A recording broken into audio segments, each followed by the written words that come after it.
Hello traders, welcome back to the channel. So आज घेऊन आलेली आहे अगदी छान असा सेटअप आणि स्ट्रॅटजी पण आपण म्हणू शकतो याला. तर बघा, जेवढे माझे इंट्राडेचे सेटअप आहेत, जेवढ्या स्ट्रॅटजीज आहेत, त्याच्यापैकी मी एक नंबर याला देणार. ठीक आहे. आणि असे बघा, सेटअप बनतात, दिवसाला एक किंवा दोन मिळतो. ठीक आहे. पण त्याच्यासाठी तुम्हाला खूप जास्त प्रॅक्टिस करावी लागेल, स्टॉक्स निवडावे लागतील. ठीक आहे.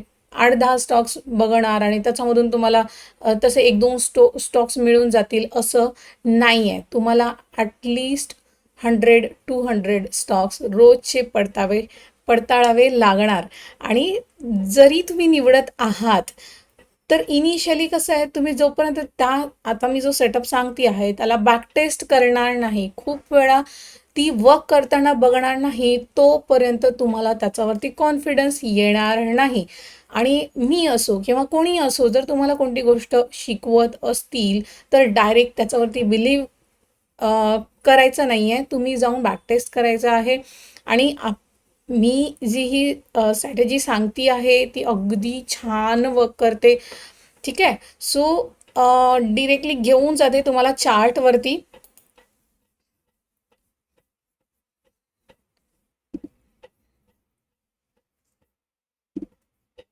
ओके. सो मी तुम्हाला इथे कोणता चार्ट दाखवणार नाही आहे, जस्ट ड्रॉइंग तुम्हाला मी ड्रॉइंग करून दाखवणार आहे. तुमच्या अगदी लक्षात येईल, अगदी 5वीतल्या मुलाला सुद्धा हे कळेल.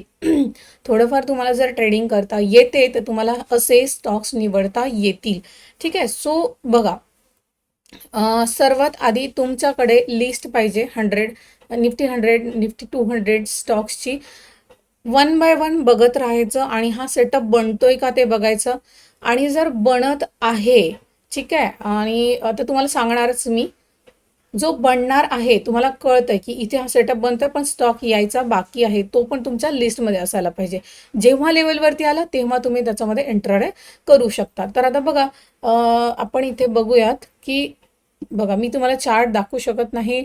यूट्यूब डायरेक्ट डिलीट करतो जर चार्ट दाखवले तर व्हिडिओ. ठीक आहे. माझे भरपूर व्हिडिओ डिलीट झालेले आहेत म्हणून मी तुम्हाला इथे ड्रॉ करून दाखवते आहे. बघा, आता होरिझॉन्टल सपोर्ट रेजिस्टन्स सगळ्यांनाच ड्रॉ करता येतात, त्याच्याशिवाय म्हणजे कोणी स्टार्ट करत नाही इन्व्हेस्ट करायला. तर हे तर येतच सगळ्यांना. तर मी एकदम कठीण असं काही सांगणार नाही, अगदी सोपं असं तुम्हाला मी सांगणार आहे. तर बघा, हा काय झाला एक माझ्यासाठी. समजा आता बघा, सपोर्ट किंवा रेजिस्टन्स होरिझॉन्टल आहे. तर पण जर तुम्हाला असं मिळालं की स्टॉक जो आहे एखादा असा रेजिस्टन्स घेतलेला आहे, आता इथे किती वेळा रेजिस्टन्स घेतलाय? 2 वेळा. मे बी 3-4 वेळा रेजिस्टन्स घेतलेला असेल किंवा 4-5 वेळा घेतलेला असेल. तर मॅक्सिमम 2 वेळा रेजिस्टन्स घेतलेला पाहिजे. एक वेळा असलं तर तेवढा वर्क करत नाही, पण मॅक्सिमम 2 वेळा तुम्हाला इथे हा रेजिस्टन्स घेतलेला असावा. त्याचा नंतर हा इथे ब्रेकआउट केलेला असावा. ब्रेकआउट करून जेव्हा हा या लेवलवरती येणार, ठीक आहे, आता, ठीक आहे. सो बघा, आता जेव्हा हा या लेवलवरती येतोय, तर आपण आधी शिकलोय की जो पहिले रेजिस्टन्स होता तो ब्रेक झाला, आता हा सपोर्टचा काम करू शकतो. बस हीच स्ट्रॅटजी आपल्याला इंट्राडेसाठी वापरायची आहे. बघा, इंट्राडेमध्ये खूप लोक म्हणतात की प्रॉफिटेबल आपण बनवूच शकत नाही. असं नाही आहे.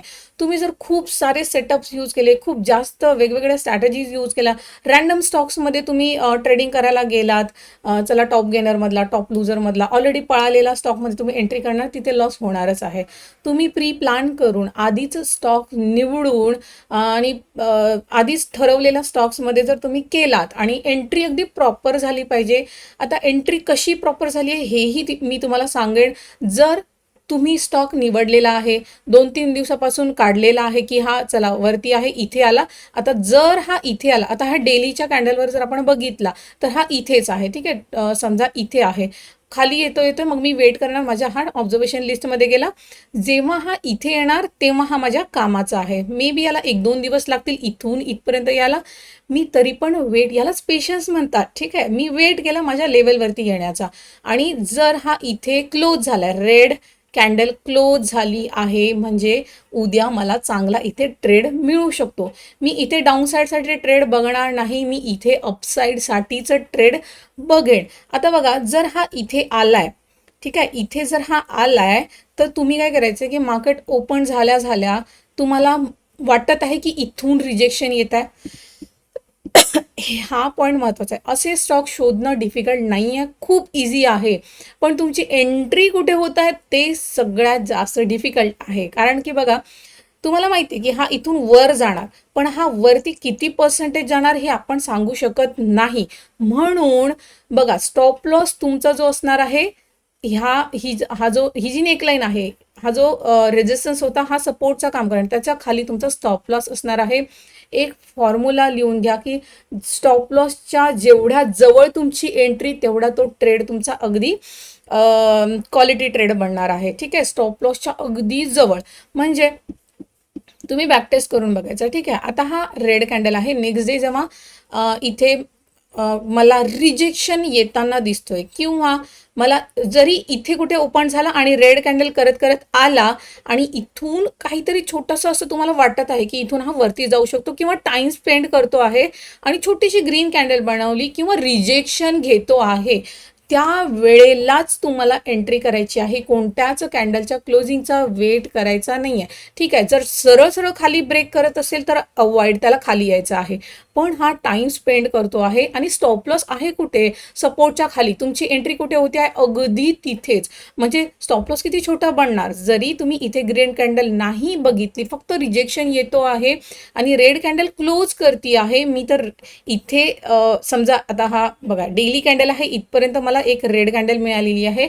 इथे मार्केट ओपन झाला थोड्याशा वरती आणि खाली येऊन सपोर्ट वरती क्लोज झाला, थोडंसं रिजेक्शन घेतोय, मी तिथे सुद्धा एंट्री घेते, कारण माझा स्टॉप लॉस खूपच छोटा आहे आणि माझी एंट्री अगदीच खाली होत आहे. हाच फरक आहे सक्सेसफुल ट्रेडर आणि नॉन सक्सेसफुल ट्रेडरमध्ये. ठीक आहे, तो करून बघा, खूप छान वर्क करतं. आणि इनिशियली डायरेक्टली मोठी क्वांटिटी जर तुम्ही यूज केली तर काय होणार, तुमची सायकोलॉजी खराब होणार. या सेटअपवरती तेवढा विश्वास तुम्हाला बसणार नाही. म्हणून जवळजवळ 1-2 महिने प्रॅक्टिस करा आणि तुम्हाला असे स्टॉक तर मिळतीलच, पण एंट्री तुमची कुठे झाली पाहिजे, प्रॉपर ठिकाणी, अगदी खाली एंट्री व्हायला पाहिजे. कुठे, स्टॉप लॉसच्या जवळ. ठीक आहे, सो मी काय करणार, इथे एंट्री घेणार. आणि कधी कधी काय होतं की जर रेड कॅन्डल आहे, आता इथे इथे काय सिनॅरिओ बनतो हा आपल्याला आपण सांगू शकत नाही, पण मला काय पाहिजे की इथे स्टॉक येऊन टाइम स्पेंड करतोय. जर रेड कॅन्डल क्लोज झाली डेलीची तर मे बी इथून चांगली मोठी ग्रीन कॅन्डल बनवून जाईल पहिलीच 5 मिनिटाची, तेव्हा मी घेणार का नाही, तेव्हा मी नाही घेणार, कारण की खूपच मोठी कॅन्डल आहे, त्याचा वरती मी जर एंट्री करते आहे तर मी फसणार आहे तिथे. जो मुवमेंट व्हायचा असतो स्टॉकचा, कारण की बघा इथे बायर्स असतात अग्रेसिव्हली, एकाच कॅन्डलमध्ये चांगला मुवमेंट होऊन जातो, प्रॉफिट बुकिंग येऊन जाते, स्टॉक खाली येऊन जातो. तर अशा ठिकाणी आपण एंट्री अवॉइडच करायची. ठीक आहे, मोठी कॅन्डल बनली असेल तर नाहीच. मी काय सांगितलं की स्टॉप लॉसच्या जेवढा जवळ माझी एंट्री बनणार तेवढं माझ्यासाठी चांगलं. मग मोठी कॅन्डल बनली, अवॉइड. जर सरळ सरळ खाली येतो आहे आणि परत त्याच लेवलवरती येत असेल तर चान्सेस आहेत की हा परत वरती निघू शकतो, तर तो तुम्हाला 11-12 वाजता कधीही तो तुम्हाला मिळू शकतो. तर तुम्ही इथून परत, सगळ्यात महत्त्वाचं की एंट्री तुमची इथेच झाली पाहिजे, सपोर्टच्या जवळ, स्टॉप लॉसच्या जवळ. ठीक आहे, मोठी कॅन्डल बनली, अवॉइड, जाऊ द्या, त्याला वरती जाऊ द्यायचं आहे. पेशन्स म्हणतात ना, पेशन्स ठेवावे लागतात आणि पेशन्स ठेवलं तरच तुम्हाला इथे काय आहे, सक्सेस आहे. मोठी कॅन्डल बनली, अवॉइड, येऊ द्यायचं आहे परत लेवलवरती आणि मग परत इथून तुम्ही ट्रेड प्लॅन करू शकता. ठीक आहे, सो जर तुम्ही बॅक टेस्ट करायला गेलात आणि जर खरोखर तुम्ही ट्रेडर जरी करत असाल, छोटी क्वांटिटी आणि इनिशियली 1:1 रेशो ठेवायचा आहे, पण हा 1:3 सुद्धा देतो. ठीक आहे, इझिली देतो, कारण की तुमचा स्टॉप लॉस खूपच छोटा आहे. ठीक आहे, सो हा एक नंबरवरती मी याला ठेवणार, कारण की मी सुद्धा याला यूज करते. आता हा झाला होरिझॉन्टल सपोर्ट किंवा रेजिस्टन्स. कधी कधी तुम्ही असं पण बघितलं असणार, चार्ट दाखवला असतं तर अगदी छान तुमच्या लक्षात आलं असतं, पण कसं आहे की मी नाही दाखवू शकत कोणता स्टॉकचा चार्ट दाखवला तर मग माझे व्हिडिओज डिलीट होतात. ठीक आहे, बघा कधी कधी तुम्ही अशी बघितली असणार, ट्रेंड लाईन आहे. ठीक आहे, सो इथे पण काय झालंय, असा रेजिस्टन्स घेतलेला स्टॉक ताई पण आपण इथे 3 वेळा रेजिस्टन्स घेतलेला स्टॉक बघूयात असा. आणि काय झालंय ब्रेकआउट. आता ब्रेकआउटवरती तर आपण प्लॅन करतोच, ठीक आहे. ब्रेकआउट झालेला आहे, आपण इथे पण प्लॅन केलाय. हा गेला 4-5 दिवस वरती आणि परत हा हळूहळू आला, प्रॉफिट बुकिंग आली आणि या लेवलवर आला. मला काय पाहिजे असा सेटअप. एंट्री कुठे असायला पाहिजे, अगदी या ट्रेंड लाईनच्या जवळ. स्टॉप लॉस कुठे असणार आहे, या ट्रेंड लाईनच्या खाली माझं स्टॉप लॉस असणार आहे, सपोर्टच्या अगदी खाली. मग माझी एंट्री कुठे व्हायला पाहिजे, एस एलच्या जवळ. मग मला काय बघायचं आहे, एकतर माझ्या लिस्टमध्ये असे स्टॉक मला नाही काही 5-6 मिळणारच रोजचे, पण त्याच्यापैकी एंट्री किती देतात, 1 किंवा 2, ठीक आहे. तर त्या 1 किंवा 2 मध्येच तुमची एंट्री व्हायला पाहिजे. तर एक तर हा गेलेला आहे, परत खाली आला, येतोय खाली, तर मी काय करणार, ऑब्झर्वेशन लिस्टमध्ये करणार, याला ॲड आणि खाली खाली येण्याचा याला वेट करणार. ज्या दिवशी हा इथे येईल मला हा नेक्स्ट डेसाठी बघायचा आहे. मी 1 नंबरवरती याला ठेवणार हा स्टॉकला. आणि जर सकाळी सकाळी इथून रिजेक्शन येतो आहे, मी तिथेच एंट्री करणार, मी वेटच करणार नाही. पण ठीक आहे, तुम्ही 3 मिनिटं वेट करू शकता. अगदी पहिल्या मिनिटाला नाही एंट्री घ्यायची, 3 मिनिटं वेट करायचं आहे. जर स्टॉक तिथे होल्ड करतोय स्वतःला, खूपच मोठी कॅन्डल झाली असेल तर तुम्हाला तसे सांगितले की अवॉइड करायचं आहे. पण जर तिथे टाइम स्पेंड करतो आणि छोटीशी ग्रीन कॅन्डल बनली आहे, तर तुम्ही तिथे एंट्री प्लॅन करू शकता, अगदी स्टॉप लॉसच्या जवळ, ठीक आहे. आणि खूप छान तुम्हाला इथून मुवमेंट येताना दिसणार, ठीक आहे. अशा प्रकारे इथून तुम्हाला इंट्राडे छान मिळू शकतो. अगदी इथे एंट्री माझी झाली पाहिजे, ठीक आहे. आता हे ट्रेंड लाईन अशी पण असू शकते किंवा अशी पण असू शकते, ठीक आहे. तुम्हाला हे इझी असणार मे बी ओळखायला. चार्टवरती एकदम इझी आहे, काहीही हार्ड नाही आहे. फक्त 8-10 स्टॉक्स बघायचे नाही तुम्हाला असा, ठीक आहे. आता या लेवलवरती आला तर मी याला प्लॅन करणार. तर मला या लेवलवरतीच आलेला मिळेल का, नाही, तर मला असा पण मिळू शकतो. बघा, जर तुम्हाला सक्सेसफुल व्हायचं आहे तर तुम्हाला कन्सिस्टन्सी ठेवावी लागेल. स्टॉक्स निवडण्यासाठी ॲटलिस्ट 100-200 स्टॉक्स तुम्हाला बघायला लागतील. आता हा इथे आलेला आहे, चान्सेस आहेत की हा इथपर्यंत सुद्धा येऊ शकतो. नाही आला तर चालेल, मला एंट्रीच मिळणार नाही, पण मी याला काय करणार, मी याला ऑब्झर्व करत राहणार इंट्राडेसाठी, ठीक आहे. सो आता मी दुसऱ्या दिवशी इथपर्यंत आला, तिसऱ्या दिवशी इथपर्यंत आला, चौथ्या दिवशी इथपर्यंत आला. आता माझ्या हा कामाचा आहे, कारण की हा माझ्या लेवलवरती आलेला आहे. एंट्री कशी घ्यायची हे तर तुम्हाला मी सांगितलंच आहे. तर हा सिंगल असा सेटअप, असे 3 पॅटर्न जर बनले तर तुम्हाला इंट्राडे करायचा आहे. आणि जर नाही मिळालं स्टॉक तर त्या दिवशी तुम्हाला इंट्राडे अवॉइड करायचा आहे, ठीक आहे. आता मी जवळपास 500 स्टॉक्स बघते, त्याच्यातले मला नाही काही 10-15 स्टॉक्स मिळतात, त्याच्यातनं काहीतरी 2-3 स्टॉक एंट्री देतात. पण मी स्वतःला रेस्ट्रिक्ट केलेलं आहे की मी दिवसाला 1 किंवा 2च ट्रेड घेणार आणि मी 2च करते मॅक्स. खूप चांगलं एकदम मार्केट असेल आणि माझे दोन्ही ट्रेड प्रॉफिटेबल असतील तर मी तिसरा प्लॅन करत असते, ठीक आहे. तसं मी महिन्यातून एखाद्या वेळेलाच होत असेल की मी तिसरा पण ट्रेड प्लॅन करते, पण जनरली मी 2, ठीक आहे, 1 किंवा 2च मी करत असते. तर कुठे एंट्री करायला पाहिजे, अगदी ट्रेंड लाईनवरती. अगदी आपण ह्याला काय म्हणू शकतो, स्नायपर एंट्री आपण म्हणू शकतो. शार्पली मूव आपल्याला येताना मिळू शकते, ठीक आहे. सो एकच स्ट्रॅटेजी सर्वात भारी ही असणार आहे. हे 3 चार्ट पॅटर्न अगदी तुम्ही ड्रॉ करून घ्यायचे आहेत आणि एंट्री कुठे घ्यायची आहे, जर स्टॉक वरती गेला, आला खाली, मी काय करणार, आला ऑब्झर्वेशन लिस्टमध्ये ठेवणार, इथपर्यंत आला, नेक्स्ट डे इथपर्यंत आला तरी मी वेट करणार, परत इथपर्यंत आला, वेट करणार. जेव्हा हा या लेवलवरती येणार, अगदी या नेकलाईनच्या जवळ, तिथून मला वाटत आहे की हा इथे होल्ड करतोय स्वतःला, मी एंट्री घेऊन घेणार. मी खूप मोठ्या कॅन्डलच्या क्लोजिंगचा इथे वेट करणार नाही, ठीक आहे. सो 2च गोष्टी महत्त्वाच्या आहेत. स्टॉप लॉसच्या जवळ एंट्री, खूप मोठी कॅन्डल झाली असेल तर नो एंट्री, ठीक आहे. सो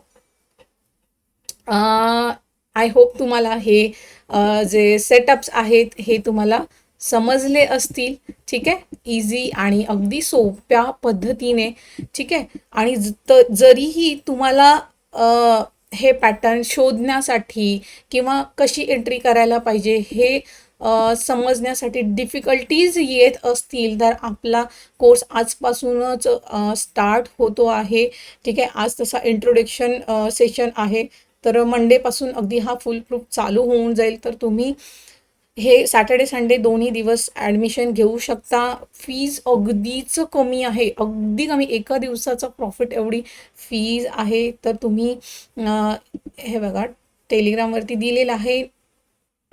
किती 3,999 रुपयामध्ये तुम्हाला जवळजवळ 1.5 महिन्याचा इथे सेशन तुम्हाला बघायला मिळेल लाईव्ह मार्केटमध्ये सुद्धा, आणि त्याच्यानंतर हँड होल्डिंगसुद्धा असणार आहे, ठीक आहे. परफेक्टली तुम्ही स्टॉक्स निवडायला लागाल, ब्रेकआउट स्टॉक्स कुठे एंट्री घ्यायला पाहिजे, स्टॉप लॉस, टार्गेट, सगळ्या गोष्टी ज्या तुम्हाला इंट्राडे आणि स्विंगमध्ये ज्या काही छोटे छोटे प्रॉब्लेम्स येतात, तुम्ही मंथ एंड